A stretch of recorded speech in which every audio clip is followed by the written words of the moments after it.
हे आहे आपल्या हक्काचे चॅनल आणि आपण पाहत आहात चाणक्य न्यूज मराठी।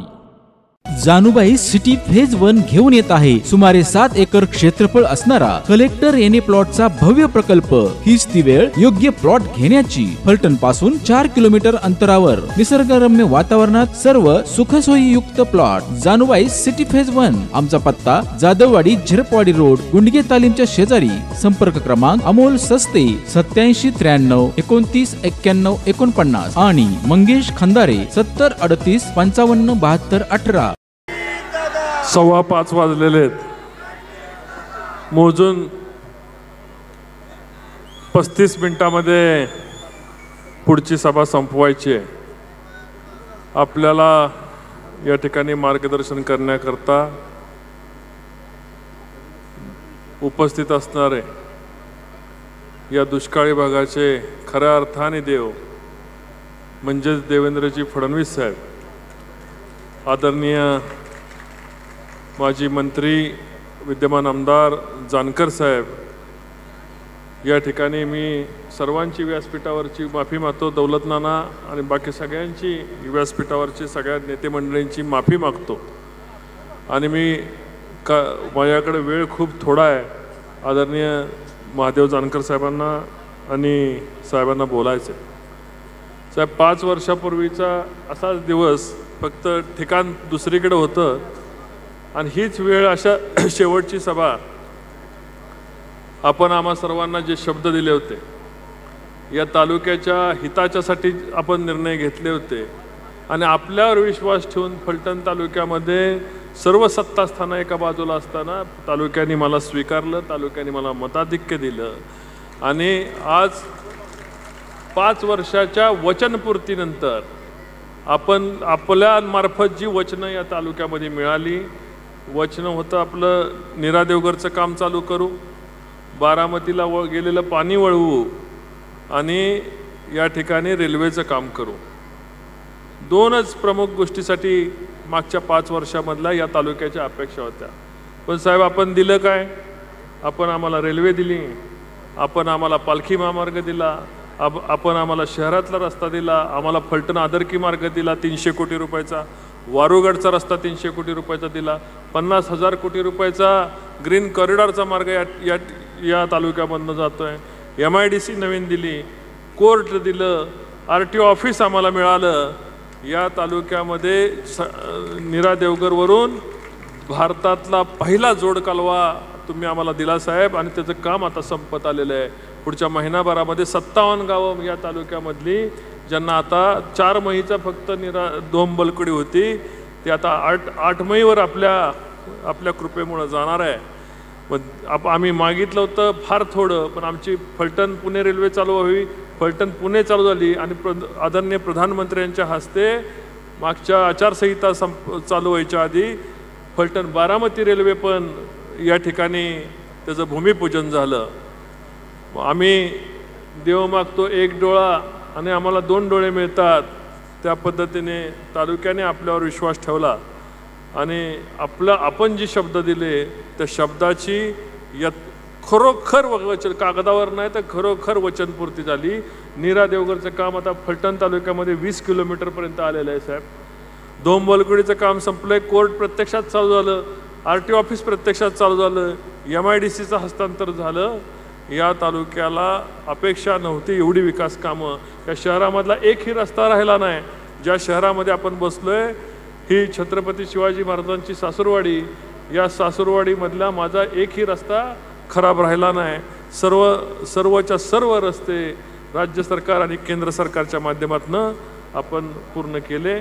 मी खऱ्या अर्थाने आपल्याला आज मला मानावे तेवढे धन्यवाद आहेत। आणि आपण नेहमी बोलतो की हे करू ते करू, झालं नाही, अमकं झालं नाही, तमकं झालं नाही, या कारणामुळे झालं नाही। 2.5 वर्षामध्ये आपलं सरकार नसताना राहिलेल्या 2.5 वर्षामध्ये वेगाने आपण काय बोललो आणि आपल्याला काय करायला पाहिजे, आपण दिलेले शब्द आपण पाळतोय का, याची उत्तम जाणीव आपल्याकडे असल्यामुळं मी ज्या वेळेस रात्री अपरात्री आपल्याला त्रास दिला, 12 वाजता त्रास दिला, 10 वाजता त्रास दिला आणि अत्यंत वेगाने हा बॅकलॉग भरून काढून प्रत्यक्ष कामं चालू झाली, त्याचा निश्चितपणे त्याचं फळ आपल्याला या लोकसभा मतदानाला भारतीय जनता पार्टीला आपल्याला मिळाल्याशिवाय राहणार नाही। ही तालुक्यातली जनता आमची आपल्या आपण पाळलेले शब्द पूर्ण झाल्यामुळं निश्चितपणे आमची जनता कृतज्ञ नाही आणि ही आपल्याप्रती कृतज्ञता व्यक्त करताना मला माहिती आहे की या तालुक्यातली जनता 10-15% सुद्धा मतदान इतर पक्षाच्या लोकांना करणार नाही। विकासाचा उत्तम वेग, उत्तम उदाहरण हे वेगाने वाढणारं फलटण हे आपल्याला साहेब येणाऱ्या काळामध्ये दिसेल। मी कालच व्यापारी मित्रांच्या इथं बसलो होतो, त्यांना मी सांगितलं की फलटणमधून बाणगंगा नदी वाहते, त्याच्यामध्ये सगळी गटारं सोडण्यात आलेली आहेत। आमचं आता भविष्यातलं उद्दिष्ट असं आहे की ते गटारं थांबवायची आणि नीरा देवघरमधून आपल्याला 4 TMC पाणी जे मिळाले ते अतिरिक्त पाणी बाणगंगा धरणामध्ये घेऊन बाणगंगा धरणातून ही फलटणची बाणगंगा वाहती करायची। मी साहेब लंडनला जाऊन आलो, थेम्स पाहिली, गुजरातची तापी पाहिली, जगामधल्या आंतरराष्ट्रीय बाजारपेठामध्ये असे जवळपास 50-60 देशामध्ये माझ्या वेगवेगळ्या कामानिमित्त माझ्या विजिट झाल्या। पण शहराची एखादा प्लॅन सिटी असतो, कसं आपल्या भारतामध्ये चंदीगड आहे, मलेशियामध्ये पुत्रजय आहे, फ्लोरेन्स आहे, या सर्व शहराची रचना बघितल्यानंतर या शहराची सुद्धा रचना साहेब भौगोलिक पद्धतीने केली।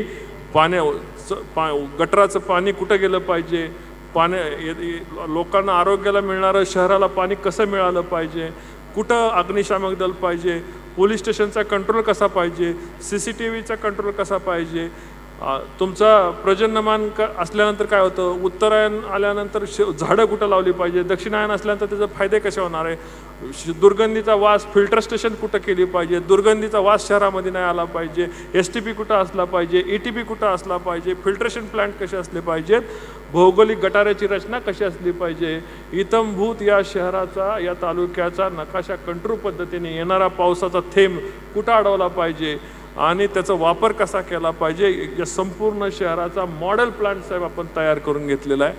माझी इच्छा आहे की फलटणला आम्हाला कुणाला 100 शेजारचं शहर बघायला जायची गरज नाही, पण या महाराष्ट्रातलं सर्वात सुंदर शहर या फलटणमध्ये आपण आता ॲक्वेरियम मंजूर केले, तारांगण मंजूर केले। लहान मुलांना, आईवडिलांना, बाबा आजी आजोबांना घेऊन जायला तालुक्यातल्या लोकांना जागा नाही, या शहरामध्ये येऊन त्यांना आजी आजोबांना दाखवण्यासाठी तारांगण मंजूर केले, सिटी हॉस्पिटल मंजूर केलं आहे, महिलांसाठी जिम मंजूर केली आहे। मी आधी वाचत बसलो तर बहुतेक 5-6 वाजतील आणि आचारसंहिता संपेल।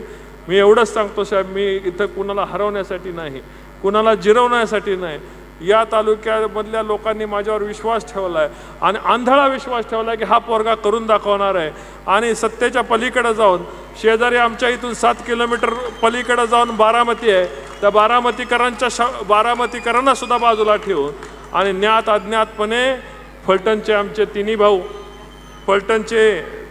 तिन्ही भाऊ माझ्या विरोधामध्ये काम करतायत। त्यांनी काम करण्यामध्ये मला दुःख नाही, मला दुःख एवढं आहे की फलटण तालुक्याच्या विकासाचा आपण प्रत्येक ठिकाणी संकल्प करून प्रत्यक्षात फलटण शहराची नवीन मांडणी करतोय। येणाऱ्या 100 वर्षाचं शहर कसं असावं आणि मी दाखवू शकतो, महाराष्ट्राला नाही देशाला दाखवू शकतो की आदर्श मॉडेल सिटी कशी असावी, प्लॅन सिटी कशी असावी, भविष्यातलं ज्या ग्रामीण भागामधली शहरात मुलं शिकायला येणार आहेत त्यांच्या आईबापांसाठी मानणारी घरं कशी असावी हे मी दाखवू शकतो।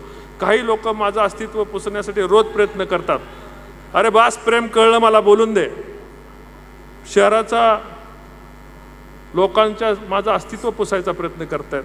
माझं अस्तित्व पुसल्याने शहराचा विकास थांबणार आहे, जी कामं आज आपण मंजूर करून आणली ते पाणी थांबणार आहे, शेतकऱ्यांचा अडचणी येणार आहेत, बाणगंगा धरणाचा जो स्वप्न आपण बघितले बाणगंगा प्रभावी करण्याचं ते स्वप्न थांबणार आहे। या शहरामध्ये model engineering college, medical college सारख्या संस्था या ठिकाणी आणण्याचं स्वप्न थांबणार आहे।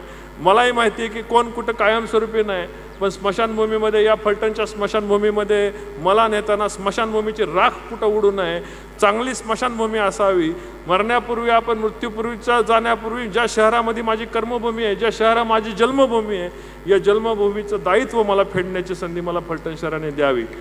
आपण कोण कुठल्या पक्षाचा आहे, कोण कुणासाठी प्रचार करतंय, कोण कुणाचा भीतीसाठी प्रचार करतंय, पण आपण सगळ्यांनी येऊन तालुक्यासाठी आपण एकत्र आलं पाहिजे। मी तुम्हाला शब्द देतो की मी कुणाच्यावर राग आणि लोभ काढणारा विषय मी कधी माझ्याकडून होणार नाही, शहरामध्ये कुणाच्यावर अन्याय करण्याची भूमिका माझ्यावर होणार नाही। 5 वर्षामध्ये असा कुठलाही प्रयत्न माझा राष्ट्रवादी काँग्रेसचे या ठिकाणी अनेक लोक या ठिकाणी आलेले आहेत, त्यांनी बऱ्याच लोकांनी प्रवेश केलेला आहे. आज अनेक लोक व्यासपीठावर बसले असतील.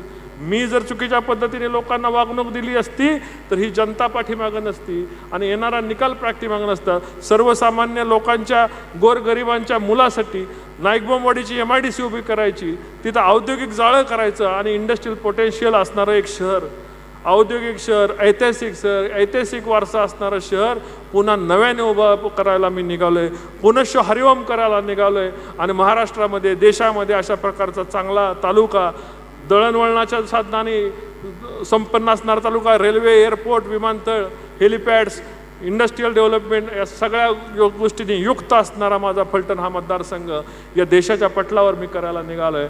मला या व्यासपीठावर सगळ्यांनी मला साथ दिली आहे. तुम्ही मला सगळ्यांना तुम्हाला विचारायचं की आपल्याला मला जिंकवण्यासाठी नव्हे तर फलटण तालुका भवितव्यामध्ये महाराष्ट्रामध्ये टॉपमोस्ट तालुका करण्यासाठी मला तुम्ही साथ देणार आहे का? फलटण तालुका सोडून ज्या मान, खटाव असेल, सांगोला असेल, माळशिरस असेल, करमाळा, माढा असेल, या सर्व दुष्काळी तालुक्यांनी माझ्यावर विश्वास ठेवलेला आहे. आणि त्या विश्वासाचं प्रतीक म्हणून मी आज एकाही गावामध्ये मतदान मागायला आलो आहे. ज्यावेळेस मी ठरवलं होतं फॉर्म भरताना मी एकाही गावामध्ये मत मागायला येणार नाही, मी तुमच्याकडे मत मागायला आलो नाही, मी निर्धास्त राहू ना. मी एकाही शहरामध्ये, आज माझी पहिली आणि शेवटची सभा आहे साहेब, मी कुठेही मत मागायला गेलो नाही. मला खात्री आहे माझ्या शहरातला, माझ्या तालुक्यातला माझा प्रत्येक भाऊ या तालुक्याकडे खासदारकी आणण्यासाठी लढणार आहे. 23 वर्ष माझ्या वडील खासदार होऊन खंड पडून या तालुक्याचं झालेलं नुकसान त्यांनी पाहिलंय. विकासाची आडलेली रेल्वे पाहिली, विकासाचं आडलेलं नीरा-देवगडचं पाणी लोणंदच्या माथ्यापाशी आणलं पाहिजे. त्यांचा हा पोरगा 24 तास काम करताना त्यांनी पाहिलाय. मला विश्वास आहे म्हणून मी कुठल्याही गावामध्ये मत मागायला गेलो नाही.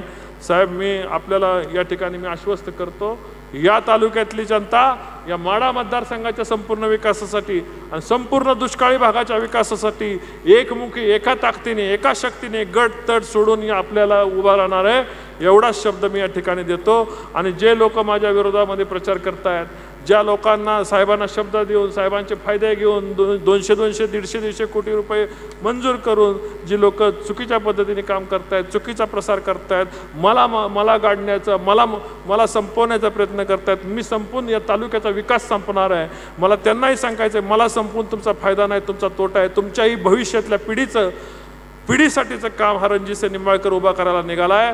तुम्ही चुकीच्या मार्गाला जाऊ नये अशी माझी तुम्हालाही विनंती आहे. मी 2 शब्द आवर्ते घेतो आणि 5 मिनिटामध्ये काही राहिलेले प्रवेश या ठिकाणी घ्यायचे आहेत, तर प्रवेश घेण्याची विनंती मी सर्वांना करतो. जय हिंद, जय महाराष्ट्र. मला एवढंच सांगायचं आहे, वसना तालुका, वसना नावाची स्कीम आमची उत्तर कोरेगावमध्ये, त्याला 0.52 TMC नव्याने फेररचनेमध्ये पाणी मंजूर झालेलं आहे. त्याच्या छोट्या मोठ्या दुरुस्तीसाठी साहेब वसनाचं नवीन टेंडर काढणं गरजेचं आहे. फलटण विधानसभा मतदारसंघाला लागून असणारा उत्तर कोरेगाव तालुका, तिथून राष्ट्रवादीचे नेते असणारे आमचे मंगेश धुमाळ असतील, बाळासाहेब सोळसकर हे सुद्धा व्यासपीठावर असतील, आलेत ते आणि प्रामाणिकपणे साहेब आपल्याला साथ देणार आहे. आपल्या भारतीय जनता पार्टी आणि शिवसेनेच्या लोकांची सुद्धा ती वसना स्कीम चालू आहोत. नव्या फेर नियोजनामध्ये त्यांना पाणी मिळालेले पोचवायचं काम फक्त आपण करावं, एवढी मी विनंती आपल्याला करतो. आणि लाड साहेबांचं या ठिकाणी आम्ही आभार मानतो की एक प्रतीक खासदार म्हणून या ठिकाणी ते गेले 4 दिवस काम करतायत. जय हिंद, जय महाराष्ट्र. स्वप्नातला बंगला हवा तर प्लॉट ग्रीन व्ह्यू सिटी मध्येच हवा. फलटण शहरापासून अगदी थोड्याच अंतरावर असलेले ग्रीन व्ह्यू सिटी हीच ती वेळ योग्य प्लॉट घेण्याची. Green view city, Kurwali, Khurd. Booking संपर्क विनोद भाडगे. मोबाईल 9922 64 31 04.